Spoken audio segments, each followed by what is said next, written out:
Salam berjumpa kembali Bapak Ibu, Saudara-saudari, teman-teman sekalian yang terkasih. Pada kesempatan ini saya mengajak kita kembali lagi untuk mempersiapkan sedikit waktu kita mendengarkan sabda Tuhan yang kita ambil dari Penginjil Markus bab 3 ayat 20 sampai 21. Yesus dan Beelzebul. Kemudian Yesus masuk ke sebuah rumah. Maka datanglah orang banyak berkerumun pula, sehingga makan pun mereka tidak dapat. Waktu itu kaum keluarganya mendengar hal itu. Mereka datang hendak mengambil dia, sebab kata mereka ia tidak waras lagi. Demikianlah sabda Tuhan, terpujilah Kristus. Bapak Ibu Saudara-saudari yang terkasih, Penginjil Markus yang telah kita dengarkan tadi menampilkan kepada kita sebuah kisah Yesus yang sebenarnya itu diadu domba ya oleh orang-orang yang membencinya. Jadi semacam dia itu korban dari berita hoax ya. Ketika Yesus melakukan begitu banyak mujizat maupun tindakan-tindakannya, ada orang-orang tertentu yang membenci dia atau tidak menyukainya. Oleh karena itu mereka melemparkan tuduhan-tuduhan palsu. Misalnya saja bahwa Yesus itu menyembuhkan orang pada hari Sabat, makan pada hari Sabat, dan sebagainya. Dan juga ada yang mempermasalahkan apa yang dibuat oleh Yesus terkait dengan tindakan-tindakan keilahiannya, mujizat-mujizatnya, menyembuhkan orang sakit, mengusir roh jahat.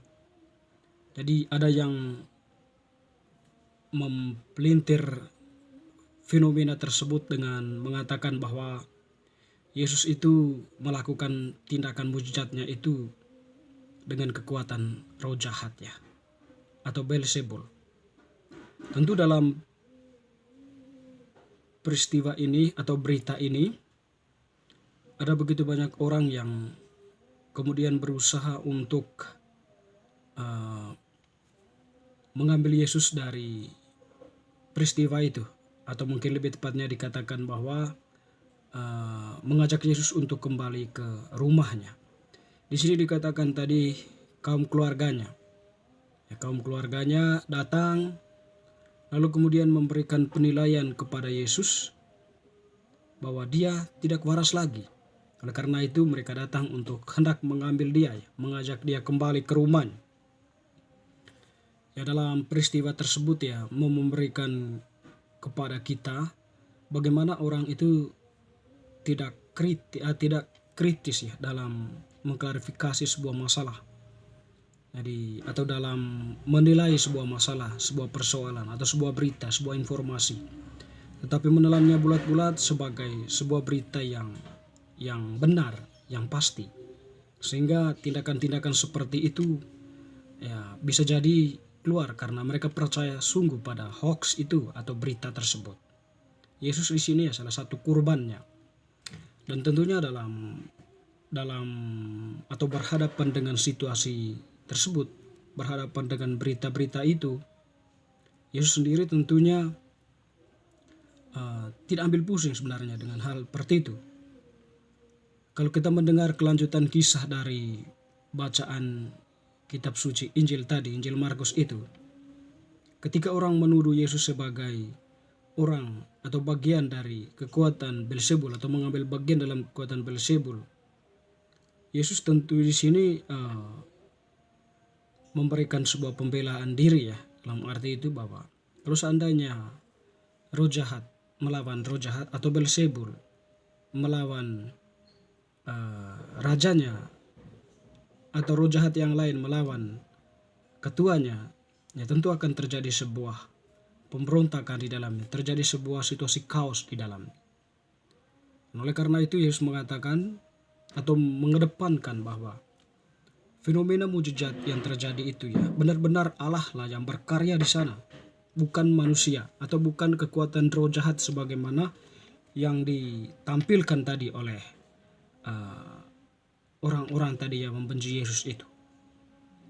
Jadi memang dalam peristiwa penyembuhan pengusiran roh jahat yang dilakukan oleh Yesus, Yesus sebagai Allah di sana berkarya, bertindak. Dia membela manusia atau dia memberikan kabar sukacita kepada manusia melalui tindakannya itu. Dan harapannya bahwa manusia itu percaya kepada Allah, bahwa Allah sekarang itu berkarya di tengah-tengah mereka. Sehingga suatu kesempatan Yesus mengatakan bahwa kalau kamu tidak percaya kepada, setidaknya kamu percaya pada tindakan yang telah kulakukan. Sebab di sana memang Allah yang berkarya. Bahwa tidak ada manusia biasa yang bisa melakukan hal seperti itu, hanya Allah. Dan di situ tentunya bahwa Allah berkarya di tengah hidup manusia. Teman-teman, saudara-saudariku yang terkasih, terkadang kita tampil sebagai pribadi yang menjadi pemfitnah ya, atau kita membenci orang lain. Dan ekspresi kebencian kita ya dengan berbagai cara. Bisa saja kita menyebarkan hoax seperti itu, atau bisa saja juga yang menggosipkan namanya dan sebagainya. Lalu kemudian ya akan ada orang-orang tertentu yang percaya begitu saja tentang berita itu, yang kemudian mempelintirnya sedemikian rupa seolah-olah bahwa itu adalah sebuah peristiwa yang sebenarnya, dan yang jadi korban adalah orang yang tidak melakukannya itu. Kita tidak secara objektif meneliti, mengamati, menganalisa dan sebagainya peristiwa yang terjadi, tetapi kita ya melepaskan, membiarkan begitu saja berita itu, lalu kemudian menelannya bulat-bulat. Terkadang dalam situasi seperti itu terjadi situasi kaos, atau mungkin kondisi atau situasi negara kita saat ini ya, bahwa ada begitu banyak berita-berita hoax yang ditampilkan dalam media online, di mana sebagian orang percaya dengan hal seperti itu. Sebagian orang menjadikan berita itu ya sebagai topik utama yang kemudian tujuannya itu untuk menyerang. Nah, tentu dalam hal tersebut, kalau kita kembali kepada keberadaan kita sebagai manusia rasional, kita mengabaikan akal budi kita di situ.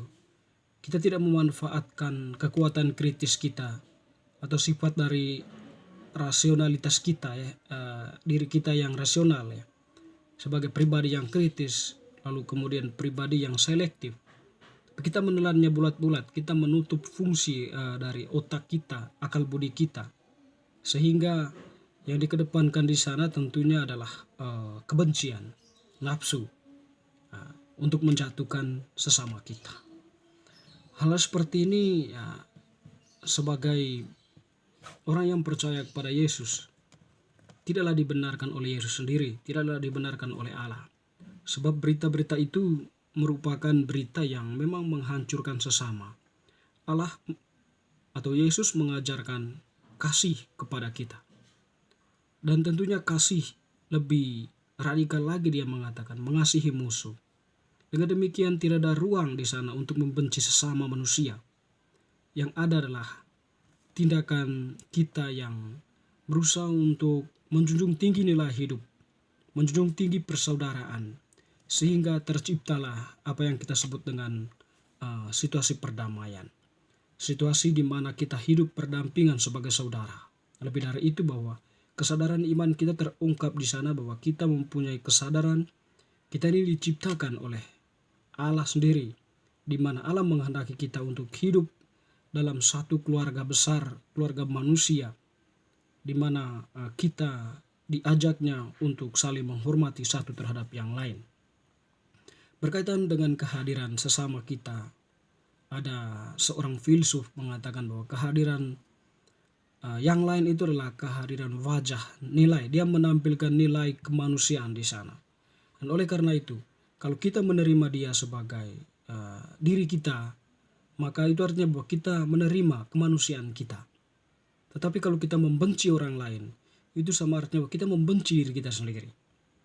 Dengan demikian, yang mau dikatakan adalah sesama kita itulah bukan produk untuk kita benci, tapi sesama kita itu adalah lebih dilihat pada nilai kemanusiaan.